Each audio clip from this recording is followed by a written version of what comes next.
तो मैं दिनेश चौहान। मैं आज आपको बताऊंगा संधि। अगर आपको संधि को ठीक से समझना है तो हमारे वीडियो को अंत तक जरूर देखें। संधि क्या होती है दोस्तों? इसका सामान्य अर्थ होता है जोड़। दो वर्णों के मेल को संधि कहते हैं, अर्थात जब दो वर्ण आपस में मिलते हैं और उनके मध्य में जो विकार उत्पन्न होता है उसे संधि कहा जाता है। जैसे अ और प्लस आ मिलता है तो आ बन जाता है। इसका सामान्य उदाहरण है जगत धन ईश्वर। तो क्या हो गया?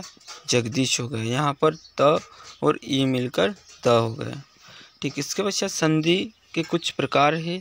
संधि के मुख्यतः 3 प्रकार है। वो है स्वर संधि, विसर्ग संधि और व्यंजन संधि।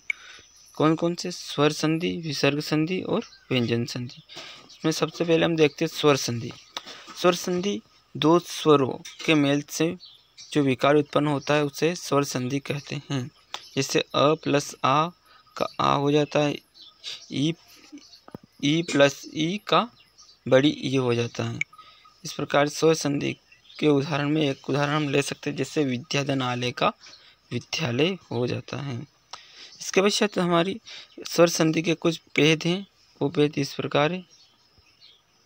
स्वर संधि का पहला भेद है दीर्घ स्वर संधि, दूसरा है वृद्धि स्वर संधि, तीसरा है गुण स्वर संधि, चौथा है यण स्वर संधि, पांचवा है अयादी स्वर संधि। क्या है अयादी स्वर संधि? इसमें सबसे पहले हम दीर्घ स्वर संधि को देखते हैं। तो दीर्घ स्वर संधि जब आ या